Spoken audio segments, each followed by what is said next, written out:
اعوذ باللہ من الشیطان اللعین الرجیم بسم اللہ الرحمن الرحیم الحمد للہ رب العالمین والعاقبۃ للمتقین والصلاة والسلام علی حبیبہ وخیرتہ حافظ سرہ ومبلغ رسالاتہ ابی القاسم محمد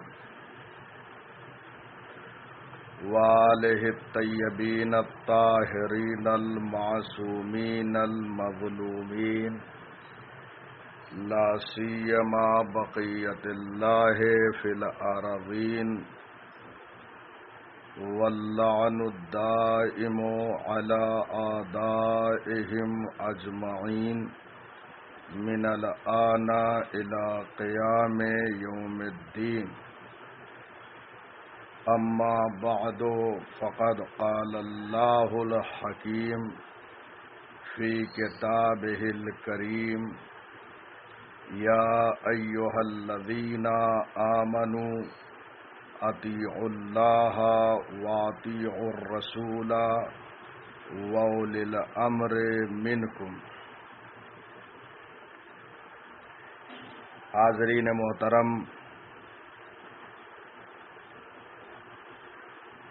آج ہماری گفتگو حضرت عبد العظیم حسنی کی شخصیت کے بارے میں ہے، چونکہ 15 شوال المکرم کو ان کی وفات کی تاریخ ہے، اسی لیے ہم نے یہ چاہا کہ ان کی زندگی اور ان کی شخصیت پر روشنی ڈالی جائے، اور اس کے لیے ہم نے آیے طاعت کو منتخب کیا ہے کہ جس میں پروردگار عالم یہ ارشاد فرما رہا ہے کہ اے ایمان لانے والو، اللہ کی اطاعت کرو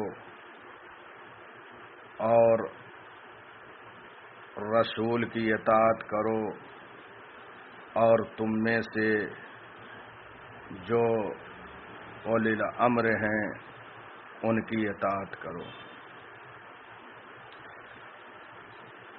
اللہ کی اطاعت واضح ہے، رسول کی اطاعت بھی روشن ہے، لیکن یہ اولی الامر کون ہیں، یہاں پر اللہ نے نام ذکر نہیں کیا ہے، تو اس کے لیے آپ کو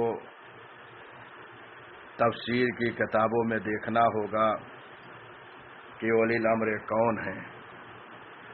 تو مفسرین اسلام نے لکھا ہے اولی الامر ائمہ ہدی علیہم الصلاۃ والسلام ہے۔ پس یہ بات روشن ہو گئی کہ صاحبان ایمان سے جو پروردگار خطاب کر رہا ہے، اس خطاب میں 3 اطاعتوں کو طلب کر رہا ہے اور 3 اطاعتوں کو واجب قرار دے رہا ہے۔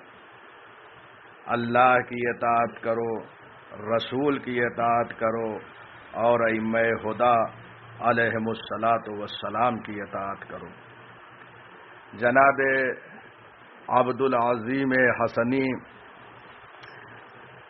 مطیع پروردگار تھے، مطیع رسول اللہ تھے، اور مطیع ائمہ ہدی علیہم الصلاۃ والسلام تھے۔ خود اطاعت ائمہ ہدی کر رہے تھے اور لوگوں کو ائمہ ہدی علیہم الصلاۃ والسلام کی جانب متوجہ کر رہے تھے کہ ان کی اطاعت کرو،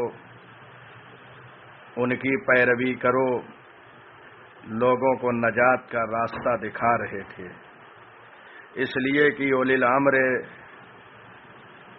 کچھ مفسرین نے حاکمان وقت کو بتایا ہے، لیکن یہ صحیح نہیں ہے، اس لیے کہ یہاں معصوم کی اطاعت کا ذکر ہے۔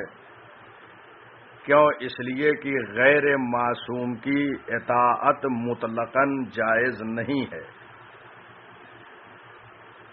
اللہ کبھی غیر معصوم کی مطلقہ طور پر اطاعت واجب کر ہی نہیں سکتا، اسی لیے اللہ نے معصومین علیہم الصلاۃ والسلام کی اطاعت کو واجب قرار دیا۔ کیوں؟ اس لیے کہ وہ زندگی کے کسی لمحے میں اللہ کی فرمانی نافرمانی نہیں کر سکتے، اللہ کی معصیت نہیں کر سکتے، وہ معصوم ہوتے ہیں، لہذا ہر آن، ہر لمحہ، ہر وقت ان کی اطاعت کی جا سکتی ہے۔ بہر کیف جناب عبدالعظیم حسنی لوگوں کو اطاعت اولی الامر کی طرف متوجہ کر رہے تھے۔ اب ذرا سا میں حضرت عبدالعظیم حسنی کے حوالے سے گفتگو کروں۔ حضرت عبدالعظیم حسنی 4 ربیع الثانی کو مدینہ منورہ میں پیدا ہوئے۔ یہ بات مناقب الاطراء میں ابن فہد ہلی نے تحریر کیا ہے، اور 15 شوال المکرم کو ایران کے شہر رے میں انہوں نے وفات پائی، اور اسی شہر رے میں سپرد لحد کر دیے گئے۔ حضرت عبدالعظیم، جن کو عبدالعظیم حسنی کہا جاتا ہے، جنہیں شاہ عبدالعظیم بھی کہا جاتا ہے، شاہ عبدالعظیم اس لیے کہا جاتا ہے کہ یہ کلمہ شاہ محترم کلمہ ہے، اور محترم لوگوں کے لیے یہ استعمال ہوتا ہے، جیسے کہ حضرت علی علیہ الصلاۃ والسلام کو شاہ مردہ کہا جاتا ہے، حضرت امام حسین علیہ الصلاۃ والسلام کو شاہ شہیدہ کہا جاتا ہے۔ اسی طریقے سے حضرت عبدالعظیم کو شاہ عبدالعظیم کہا جاتا ہے۔ حضرت عبدالعظیم حسنی کو حسنی اس لیے کہا جاتا ہے کہ ان کا نسب 4 واسطے سے امام حسن مجتبی علیہ السلام تک منتہی ہوتا ہے۔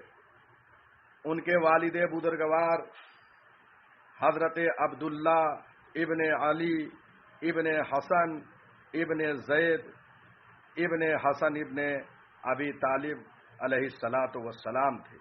آپ نے ملاحظہ فرمایا یہ 4 واسطے سے حضرت عبدالعظیم حسنی کا نسب امام حسن مجتبی علیہ الصلاۃ والسلام تک پہنچ رہا ہے، اسی لیے انہیں حسنی کہا جاتا ہے۔ حضرت عبدالعظیم حسنی کی پوری زندگی، پوری لائف اہل بیت علیہم السلام کے حقوق سے دفاع کرنے میں گزری ہے۔ تاریخ نویسوں نے لکھا ہے کہ حضرت عبدالعظیم حسنی نے 3 اماموں کا زمانہ درک کیا ہے، امام علی رضا علیہ الصلاۃ والسلام، امام محمد تقی علیہ الصلاۃ والسلام، امام علی نقی علیہ الصلاۃ والسلام، اور ان ائمہ ہدی سے انہوں نے کسب فیض کیا ہے، اور 100 سے زائد روایتیں حضرت عبدالعظیم حسنی سے اخلاق و فقہ و عقائد میں نقل ہوئی ہیں۔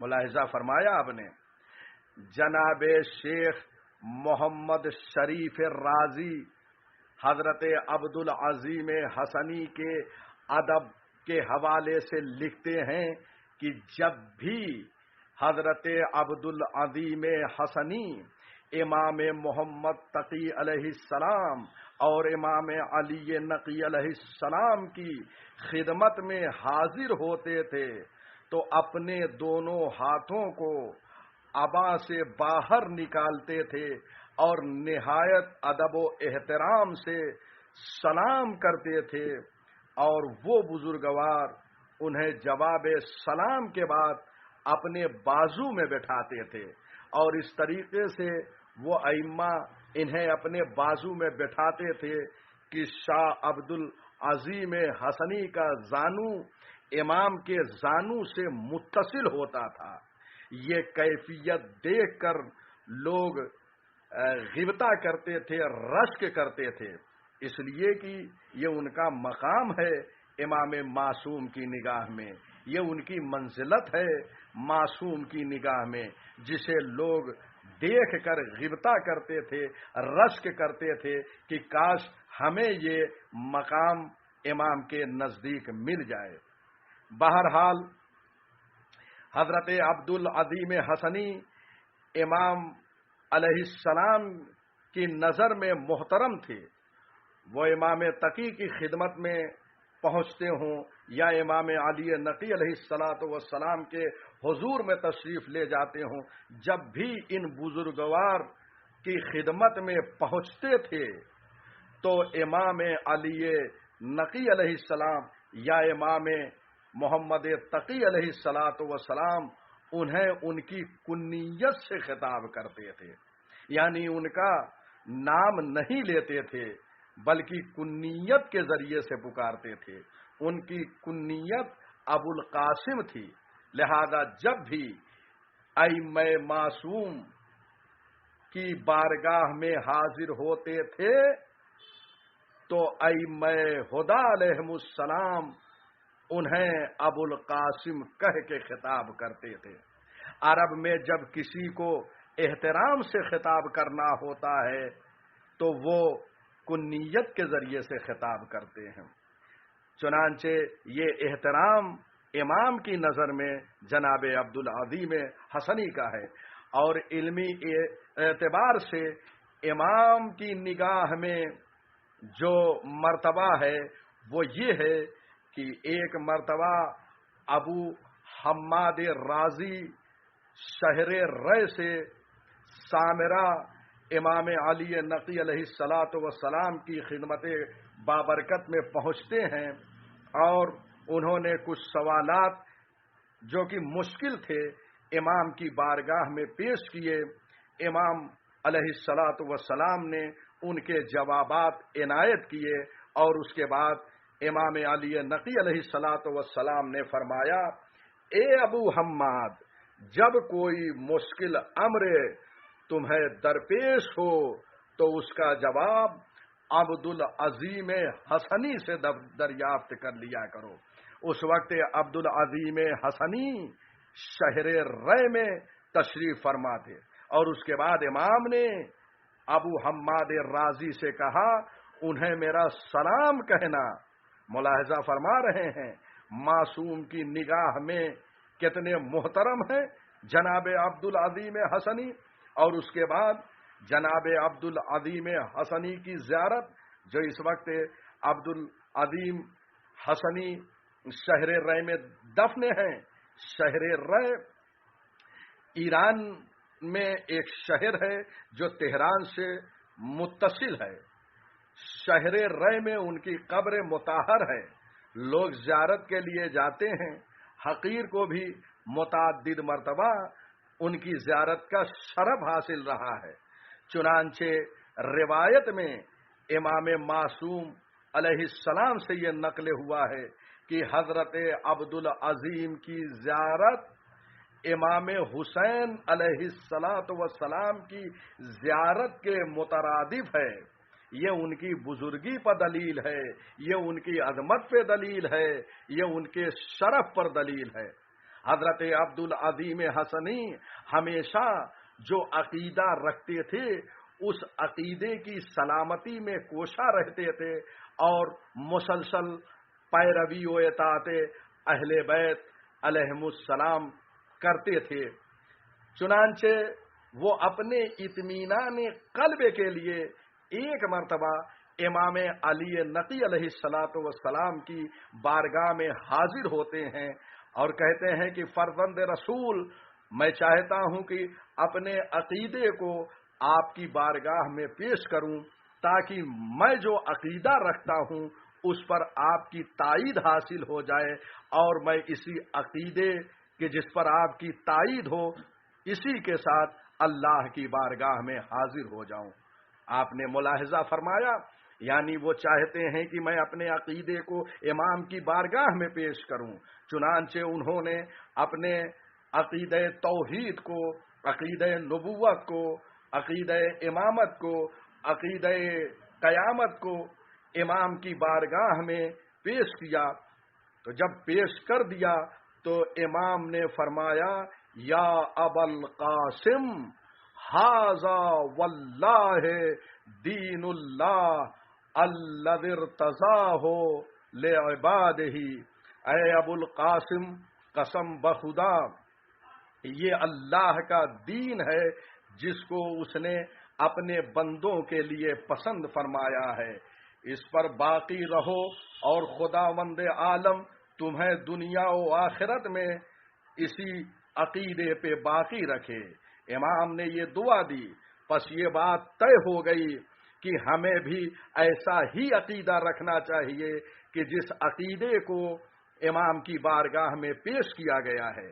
چنانچہ یہ زیارتوں میں اور دعاؤں میں عقیدے کو بیان کیا گیا ہے۔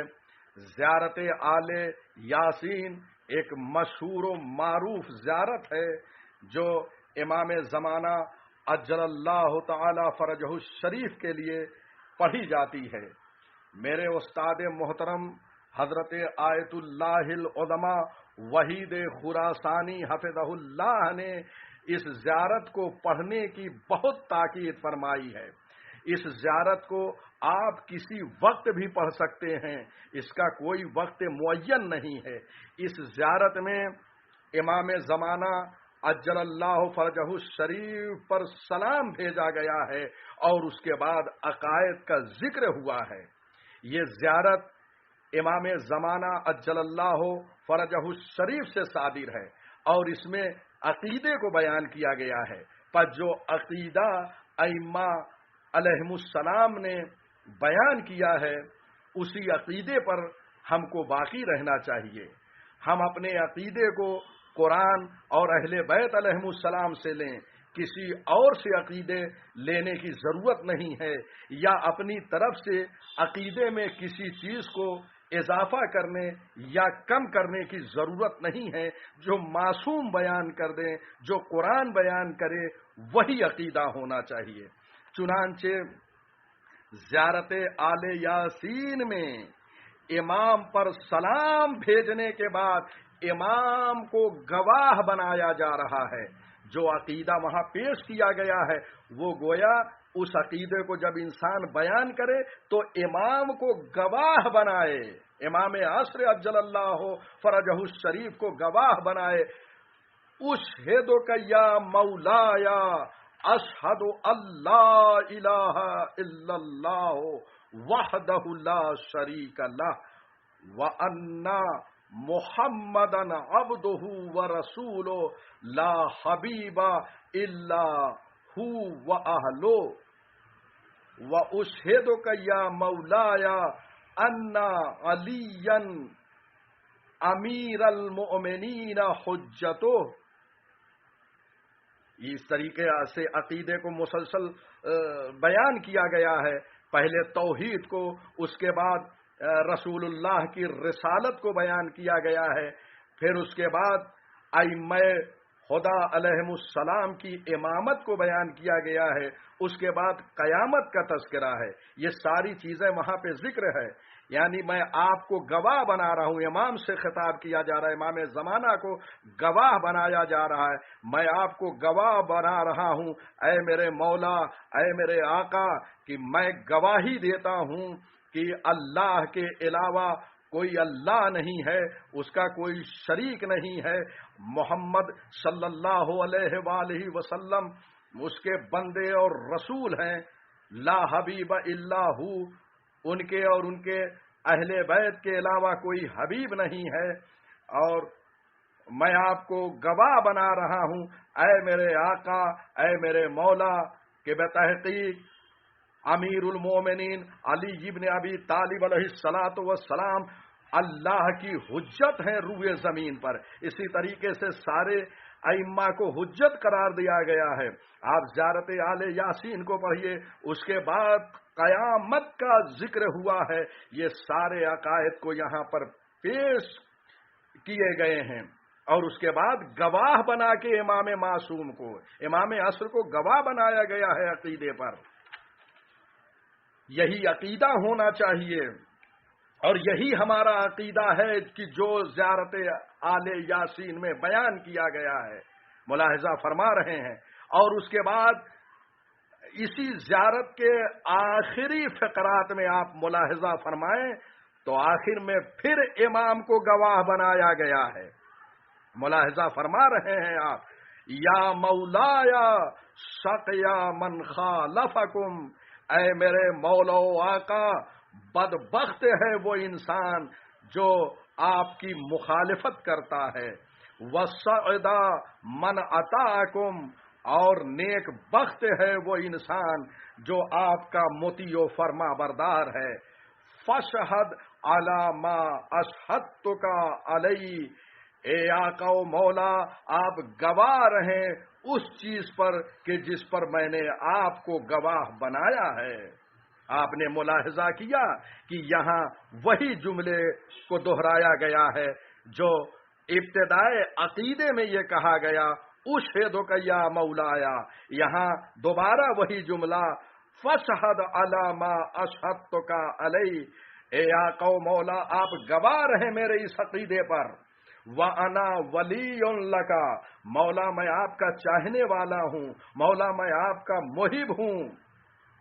یہ ساری چیزیں جو ہے وہ اظہار کی جا رہی ہے، یعنی اگر آپ چاہنے والے ہوں تو امام کی بارگاہ میں یہ پیش کریں، مولا میں آپ کا دوست ہوں، آپ کا چاہنے والا ہوں اور آپ کا محب ہوں۔ اور تنہا یہی کافی نہیں ہے، بلکہ اس کے بعد یہ جملہ ہے، بری من عدو کا، مولا میں آپ کے دشمن سے اظہار برات کرتا ہوں، اظہار نفرت کرتا ہوں۔ یعنی اس عقیدے میں یہ بھی ہے کہ انسان تنہا امام معصوم سے محبت نہ کرے، بلکہ محبت کے ساتھ ساتھ ان کے دشمنوں سے نفرت کا عملی مظاہرہ بھی کرتا رہے۔ ایسا نہ ہو کہ امام معصوم سے بھی محبت کریں اور ان کے دشمنوں سے بھی اظہار محبت کریں، ان کی طرف سے نرم گوشہ رکھیں۔ ایسا عقیدہ امام کی بارگاہ میں قابل قبول نہیں ہے۔ اگر امام کو آپ چاہتے ہیں تو امام معصوم کے دشمن سے اظہار برات کریں۔ فَالْحَقُّ مَا رَضِيتُمُوهُ وَالْبَاطِلُ مَا أَسْخَطْتُمُوهُ، اب یہاں پہ حق و باطل کا معیار بیان کیا گیا ہے۔ فَالْحَقُّ مَا رَضِيتُمُوهُ، حق وہ ہے کہ جس سے آپ راضی ہوں، اور باطل وہ ہے کہ جس سے آپ ناراض ہوں۔ یعنی حق و باطل کا معیار معصومین علیہ السلام ہے۔ معصومین علیہ السلام جس چیز سے راضی ہوں وہ حق ہے، اور معصومین علیہ السلام جس چیز سے ناراض ہو جائیں وہ باطل ہے۔ والمعروف ما امرتم بہی، معروف نیکیاں وہ ہیں کہ جس کا آپ حکم دیں، والمنکر ما نہیتم عنہ، اور منکر وہ ہے کہ جس سے آپ روکیں۔